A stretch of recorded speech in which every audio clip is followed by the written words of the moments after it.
Major political, public safety, and health developments are making headlines across North America. US President Donald Trump has directed federal funds to keep several coal plants operating. Jewish groups protested outside ICE headquarters in Washington. Canadian police continue investigating a deadly school shooting in British Columbia. Mexico is reporting rising measles deaths from an ongoing outbreak. And authorities there are preparing counter-drone security measures ahead of the 2026 World Cup. US President Donald Trump said on Wednesday he had directed the Department of Energy to release funds to keep several coal-fired power plants operational. According to the announcement, 6 coal plants in Kentucky, North Carolina, Ohio, Virginia, and West Virginia will receive a total of $175 million for upgrades aimed at extending their operations. Biden and the radical left wanted to abolish coal. They did everything they could, everything possible. But on day one of this administration, I ended the war on coal. We terminated the Green New Scam, and we withdrew from the unfair, one-sided Paris Climate Accord. That was another beauty we had. We paid $1 trillion. Nobody else had to pay 10 cents.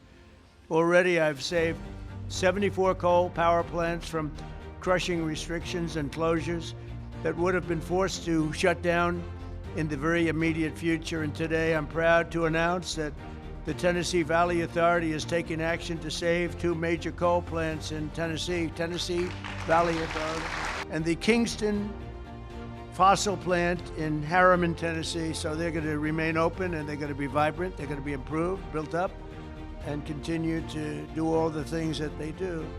These 2 plants were slated for termination, but we're going to save over 450 jobs by keeping them going and going strong. In addition, I'm directing the Department of Energy to issue funds to coal plants in West Virginia, Ohio, North Carolina, and Kentucky to keep them online and keep those plants open. Right, Jim? But in 1 year of Trump, we've already approved over 70 permits for very big, very powerful mines that are going to be with us for many, many years to come. And we did that over the last 30 days. We did more than half of them because we have the system going now. It's a very reliable source, great source. And it's also incredible how clean they're able to keep it now with all of the new techniques. By using it, they're able to do things environmentally that are amazing. You see that.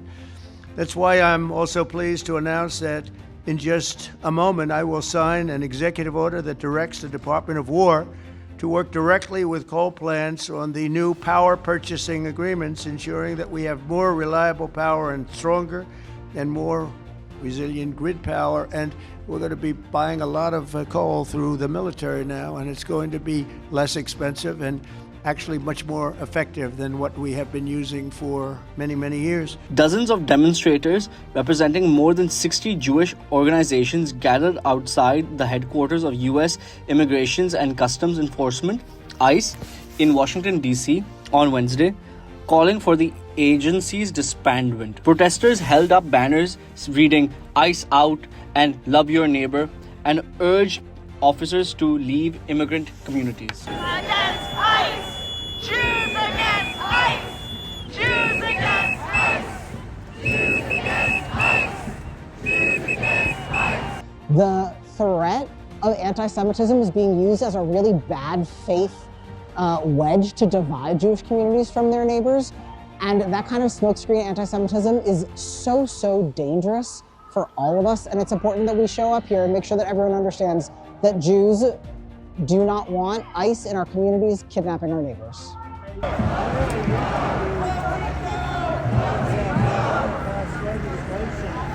Yeah, so we are asking for ICE to leave our communities, to really leave the places where they have completely overreached. We are asking Congress to stop giving them funding until they change tactics and stop harming people and stop with the violence and the, the draconian overreach that they are doing. And this is Torah. This year, we've seen rabbis, cantors, members of the Jewish community always has and always will come out to advocate for all of our neighbors. Yes, well, I happen to be Jewish, and anybody who's a Jew and knows something about Jewish history or has read the Bible, or for that matter, read the Quran, they would be here if they knew this was happening, if they paid attention to what their heritage tells us about welcoming strangers and what God wants us to do. So I wouldn't be anyplace else today but right here. Canadian police on Wednesday identified the suspect in a deadly school shooting as 18-year-old Jesse Van Rootseller, described as having a history of mental health issues. No motive has been disclosed. Van Rootseller died by suicide after Tuesday's attack in Tumbler Ridge, a remote community in British Columbia with a population of about 2,400. Authorities revised the death toll to 9, including the attacker, down from the initial figure of 10. Police cordoned off the school and surrounding areas as investigations continued.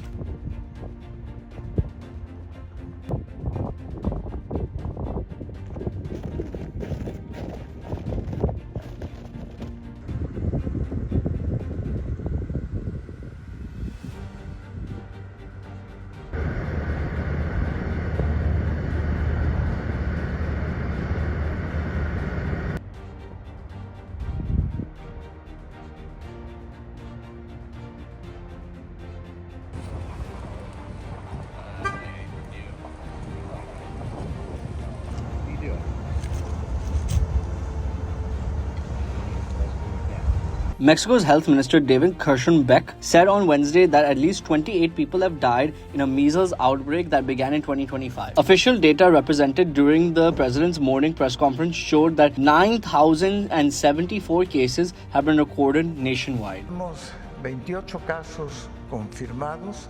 Hay un caso más que será el 29 en caso de que se confirme que fue por sarampión. Y es importante también mencionar que 21 de los casos ocurrieron al principio de la pandemia, de los casos que ocurrieron en Chihuahua, fundamentalmente en la gente que no se había vacunado. El rango de edad ha sido desde niños, menores de edad, hasta población que que cae en el riesgo de los 12 a los 49 años. O sea, ha ocurrido en todos los grupos. Mexico's Defense Ministry on Wednesday showcased counter-drone security systems it plans to deploy during the 2026 FIFA World Cup at a military facility in Mexico City. Soldiers demonstrated radio frequency jammers, detection radar systems, and handheld anti-drone devices intended to protect stadiums and fan zones during the tournament. For more such updates, subscribe to DawnNews English. La amenaza principal que se tiene al sobrevolar algún dron dentro de cualquier instalación, sea un estadio de fútbol, sea algún evento que se vaya a realizar en los FanFest, puede ser que algún dron no autorizado se encuentre sobrevolando tratando de causar algún daño a la población civil. Es por eso que se utilizan este tipo de equipos para llevar a cabo su oportuna detección y posteriormente su inhibición.